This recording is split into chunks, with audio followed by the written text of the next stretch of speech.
Okay, magandang araw po sa inyong lahat at welcome po ulit dito sa ating channel, Yutang Tabuning PH, and Happy New Year po sa inyong lahat. At ito, galing po tayo ng bakasyon kaya po for how many days din tayong hindi nakapag gawa ng video, action video patungkol dito sa mga issues na nangyayari sa ating bansa. At ito, nagbabalik tayo kasi may pasok na bukas at ito, nagbabalik tayo for another reaction video. At ito na nga, matagal ko nang gustong pag-usapan ito eh. Ito, may videos tayo dito. Ito patungkol pa rin dito sa issue ng PhilHealth. Okay? At ito na nga, na-approve ng budget ng Monday. Pinirmahan na ni Pangulong Bongbong Marcos yung budget. And unfortunately, zero subsidy pa rin yung PhilHealth. So, ang mangyayari mga kaibigan, I think, marami na nag-explain na na-explain din natin ito sa isa sa mga videos natin na ang mangyayari, since zero subsidy, ang PhilHealth, yung mga active members ang magbabayad ng mga inactive members, yung mga members ng 4Ps, yung mga senior citizens na hindi na nag-actively contribute doon sa PhilHealth. Of course, hindi yan mafe-feel ng mga active members kasi nga every month ang dinideduct sa kanilang salary ay ganun pa rin. So, walang pagbabago. So, hindi mo mafe-feel yan.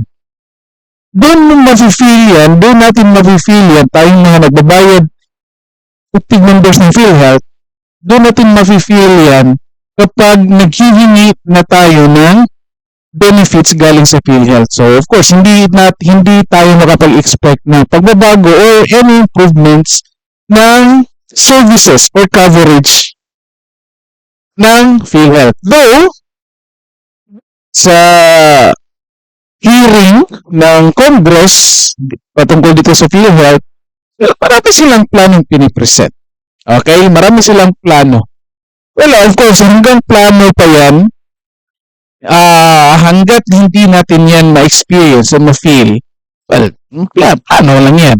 Okay? At ito, so tingnan natin, ito may bago nagtapos yung 19 Congress, bago sila nagbakasyon, at ito may statement dito si Martin Romualdez. At ito pakinggan natin mga kaibigan kasi nga, ngayon ito nagkagulo itong PhilHealth. Ngayong taon lang. Kasi nga nag-zero subsidy. For how many years, hindi ito pwedeng zero kasi nga may yung sin tax, yung mga taxes galing sa alcohol, sa cigarettes, and then sa pagko, dapat mayroon yung percentage mapupunta doon sa PhilHealth. And yet ito zero subsidy nga. So basically, unconstitutional ito nangyayari. At ito may statement si Martin Romualdez. At tingnan natin kung ano ang koneksyon niya. At ito masasabi ko mga kaibigan, patikim lang muna, panoorin nyo hanggang sa huli ito.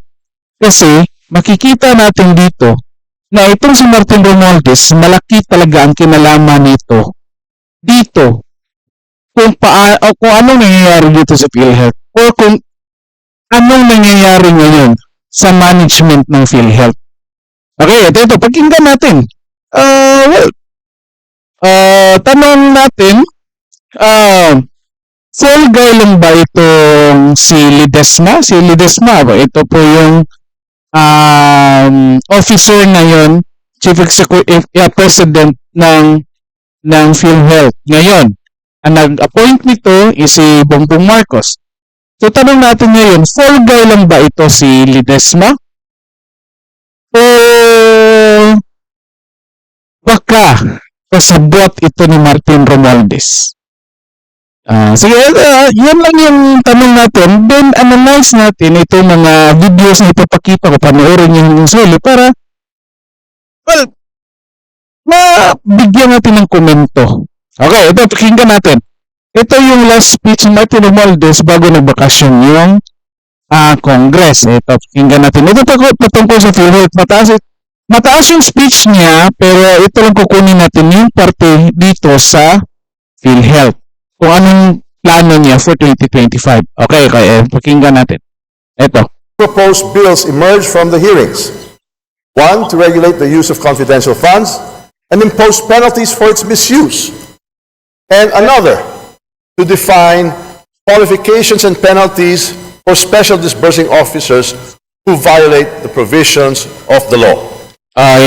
Yan yung parte ng hearing ng confidential fund ni Sara Duterte. Walang silbing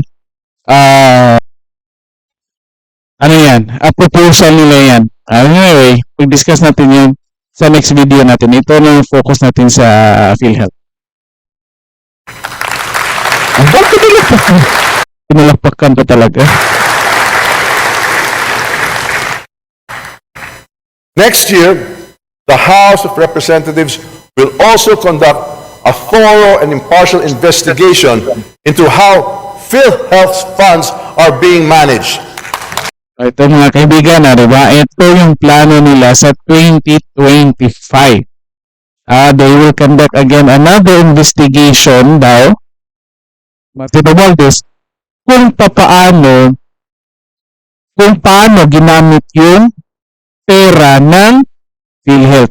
At dito natin makikita mga kaibigan na kahit anong deny ni Martin Romualdez patungkol doon sa Quad Committee hearing, patungkol doon sa good government and accountability doon sa confidential funds ni Sara Duterte, at kahit anong deny ni Martin Romualdez na hindi siya kasali doon or patungkol lang yun sa isang privilege speech ng isang congressman, dito natin makikita mga kaibigan, dito natin makonclude na yung lahat ng ginawa nila, yung Quad Committee, yung hearing sa confidential fund ni Sara Duterte, may kinalaman ito si Martin Romualdez. Ito ang patunay na siya ang nagdidikta kung ano ang gagawin ng mga congressman. Ito nga sa PhilHealth, ito ang pautusan niya tungkol dito sa kung paano ginamit yung PhilHealth. Ano natin, mga kaibigan? Wala nga bang kinalaman si Martin Romualdez patungkol dito sa PhilHealth, mga kaibigan? Comment kayo dyan. Ano sa tingin nyo? Again, panoorin nyo ito kasi may ipapakita akong video sa inyo patungkol dito sa sagot na yan. Sagot natin sa tanong na yan. Okay, so patuloy mo na natin ito. Diba, pinanaktakan pa. Diba, dyan natin makikita na siya talaga, kahit anong dinin niya, siya talaga ang may utos doon sa pag-Duterte at doon sa Quad Committee patungkol doon sa AGK, sa drugs at sa Pogo. Ito. But this investigation is not about blame. It's about finding solutions. Our goal is clear: to ensure that every peso in PhilHealth's coffers works for the benefit of the members, the hardworking Filipino people who contribute month after month. If this investigation reveals that existing funds are being underutilized or are in excess of what is needed for current operations, we will pursue the following recommendations. 1, further expand benefits for members until we reach the vision of zero billing in all hospitals.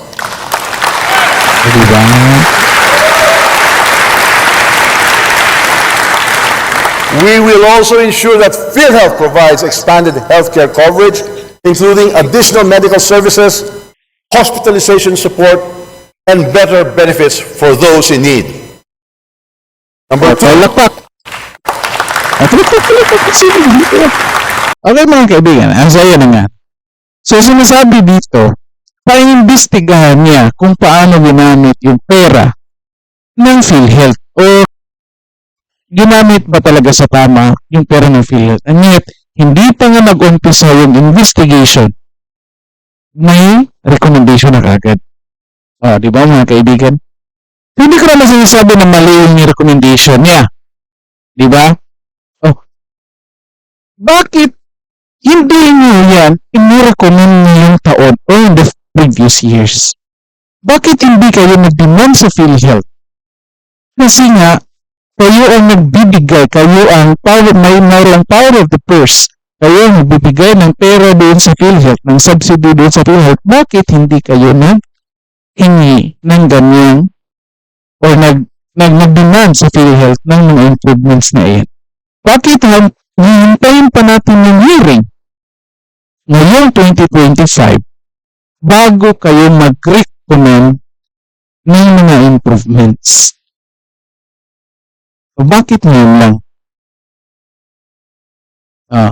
Hindi ba ito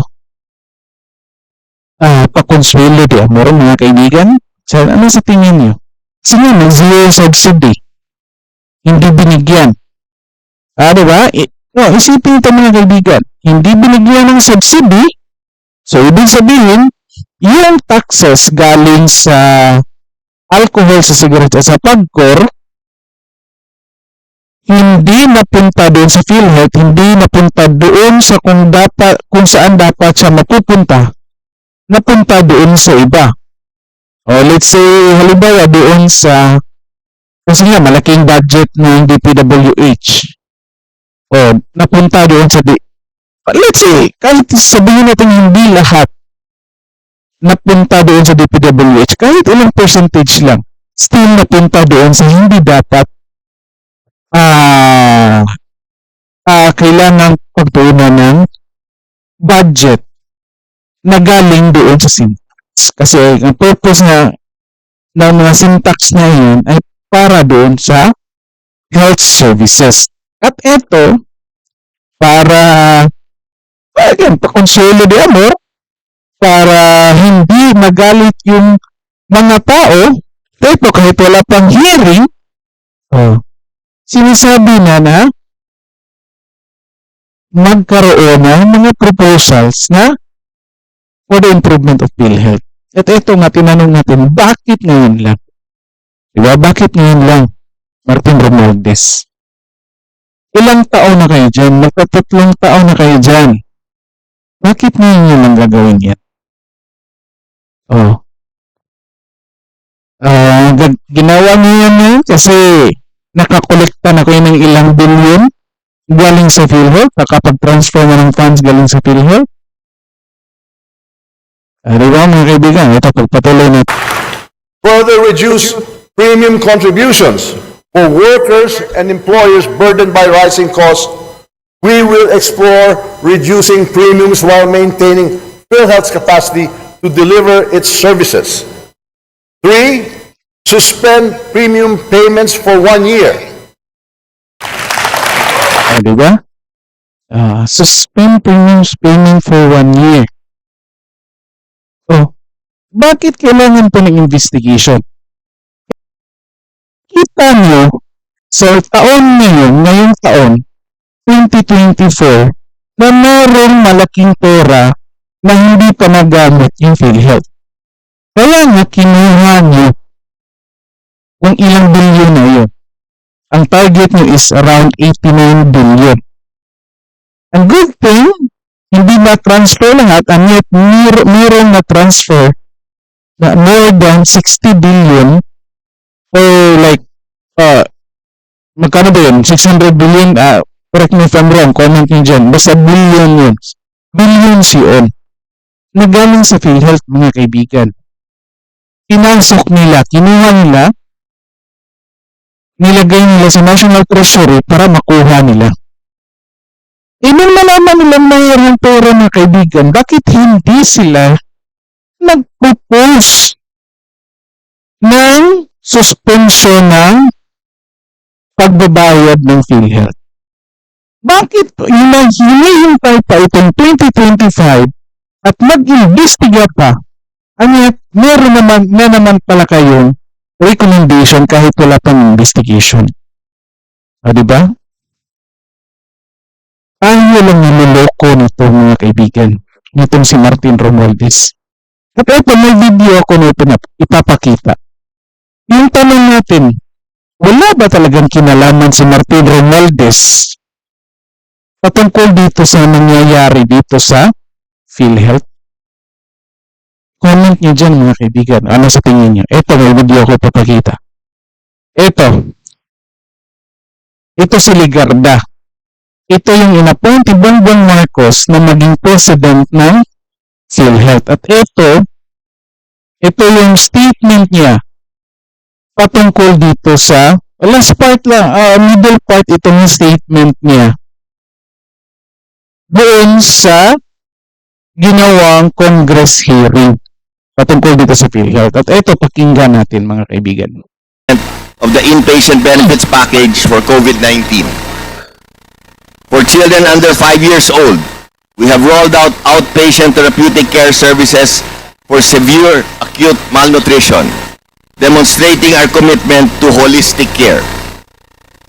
We've also included critical benefits like mental health services, select outpatient services, and expanded access to maternal and child health programs, thus ensuring care across all life stages.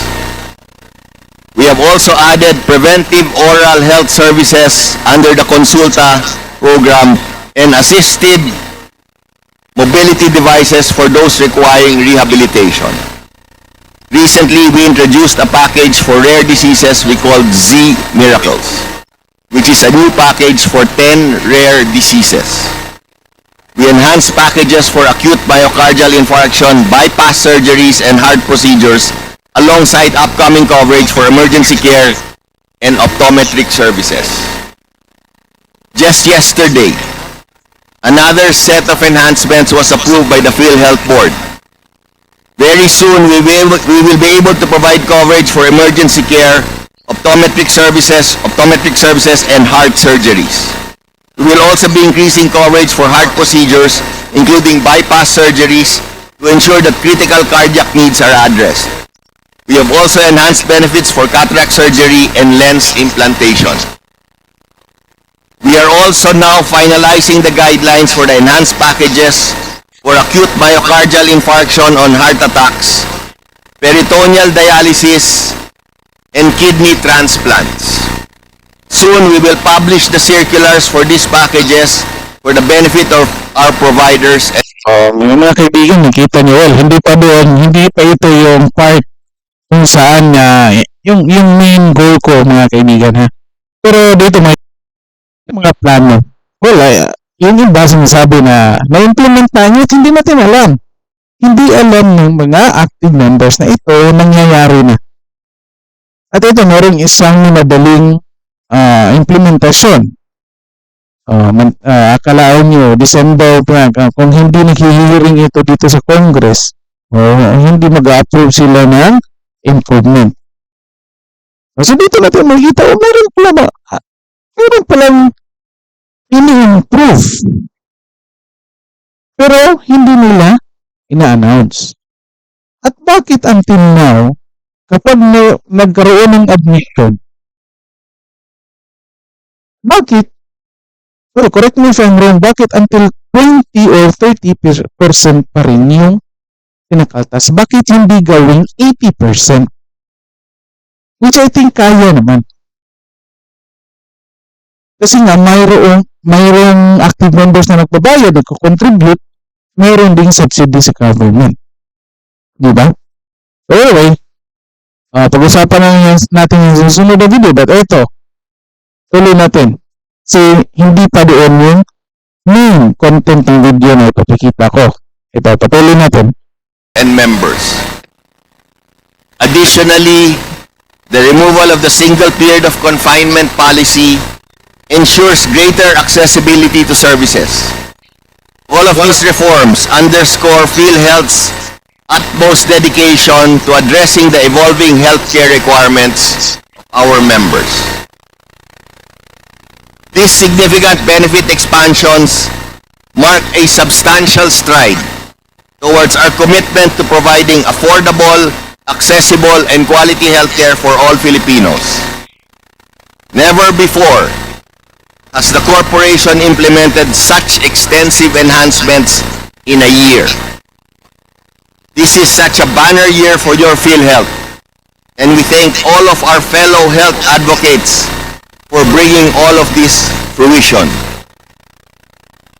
I would like to give special mention Ito mga kaibigan. Ito yung ipapakita ko mga kaibigan. Wala nakapansin dito mga kaibigan eh. Kahit yung mainstream media, hindi ito wala nakapansin dito. Ito. Short statement lang, one line lang. Pero analyze natin mga kaibigan. Ito, pakinggan nyo. to Honorable Speaker Martin Romualdez, who from the second day of my appointment has promised and has constantly delivered on his promise to fully support PhilHealth.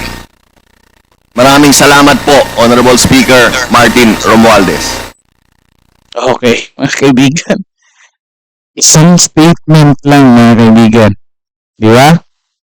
So, doon natin makikita, dito natin makikita sa mga kaibigan, na kahit hindi po siya in-appoint,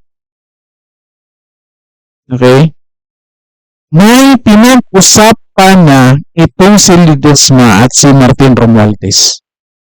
So, nakuha niya yung first statement niya na who promised him, and even in the second day of this appointment, nandoon na si Martin Romualdez, mga kaibigan. Tumutulong na. Ano nangyari sa PhilHealth ngayon? Ano nangyari sa PhilHealth? Bakit ginawang investment scheme itong PhilHealth? Bakit hindi nag-improve itong PhilHealth para doon sa mga basic needs ng mga ordinaryong Pilipino? Bakit ang iniisip ng PhilHealth ngayon ang pagpalago ng pera? Hindi naman yan ang main purpose ng PhilHealth. Kasi nga, mayroong active members, nagbabayad, mayroong government subsidy. Para kung anong kailangan ng mga active and inactive members patungkol dito sa kanilang health, hospitalizations, medications, yung maibibigay ng PhilHealth. Bakit ganito nangyari sa PhilHealth? At ito, mga kaibigan, binuking ni Mr. Ledesma na itong si Martin Romualdez nangingialam dito kung paano pinalakad itong PhilHealth na ito. At ito nga, dito natin makikita again, mga kaibigan, na sa pag-appoint ni Mr. Ledesma bilang President ng PhilHealth, mayroong kinalaman dito si Martin Romualdez. So, paano pa tayo naniniwala dito sa proposal ni Martin Romualdez, mga kaibigan, na paimbestigahan itong PhilHealth? Itauhan niya ito si Mr. Ledesma. May kinalaman dito si Martin Romualdez kung paano pinalalakad itong PhilHealth na ito. At ito na nga ginawang investing company. Hindi nagbigay na makatarungang serbisyo sa mga tao and kinuhanan pa ng funds at hindi pa binigyan ng subsidy.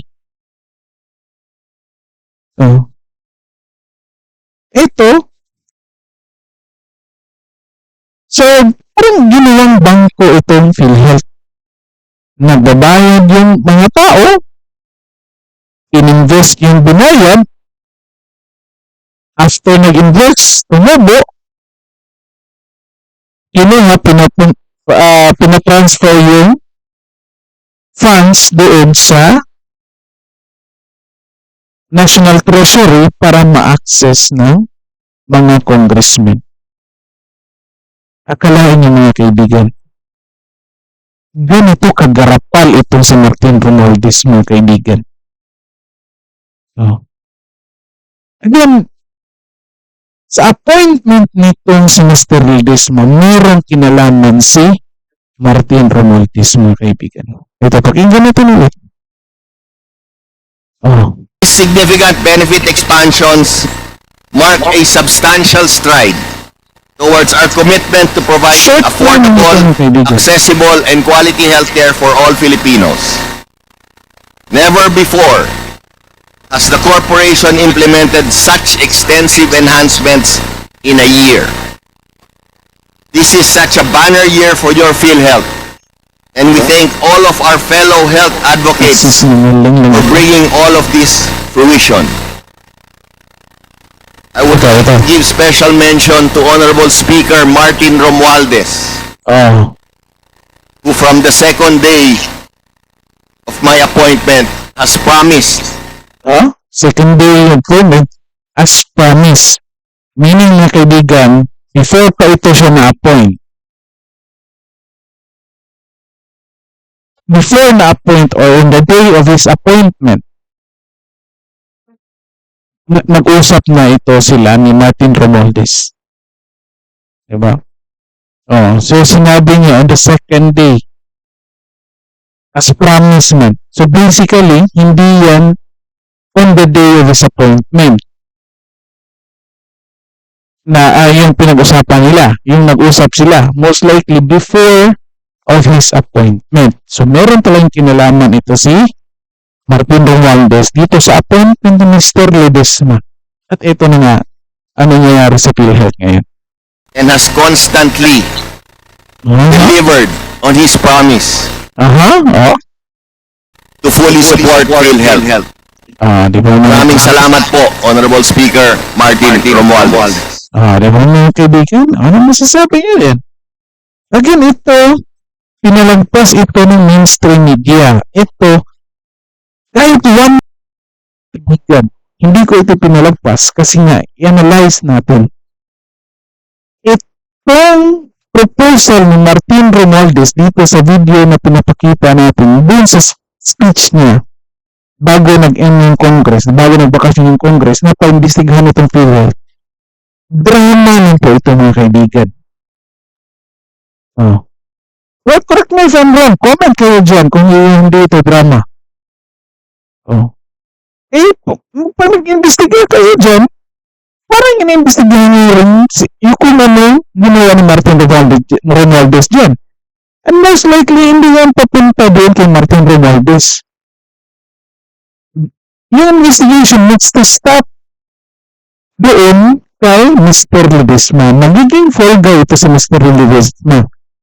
And basically, ito si Mr. Ledesma, wala na itong pakialam. Hindi natin alam kung anong agreement nila dito kay Martin Romualdez kasi nga, may pinag-usapan itong dalawang ito, mga kaibigan. Hindi lang natin alam. Kasi sila lang dalawa nag-usap. Yung sa atin lang, speculations lang. Diba? O anong ibig sabihin ng statement na yun? Anong ibig sabihin na even on the second day of his appointment, sumusuporta na? Magbibigay lang ng budget? O nasaan na yung budget? Nasaan na yung subsidy? Hindi nga nagbigay. Diba? Ito mga kaibigan, may video ko ipapakita. Ito, isang union, PhilHealth White. Ano ang reaction niya o nila dito patungkol sa kung paano dinadala itong PhilHealth ng mga appointed officials. At ito, pakinggan natin mga kaibigan. Kung apat lang yan, and the other two, parang fall guy lang ba itong mga ito? Yung dalawa, the non-executive officers, there's command responsibility. Ito si Pope Francis Concrete nga kaibigan, President of PhilHealth White, I think, correct me if I'm wrong, but ito yung union dito sa PhilHealth. And itong issue na tinakil nila, itong NPC, ito yung patungkol sa yung information for I think 700 gig na information na lumabas noong 2023. Okay? And nagdemand ng NPC na pabayarin itong ilang tao na ito o 4 na tao itong gusto nilang pabayarin. Unfortunately, hindi nasali itong president.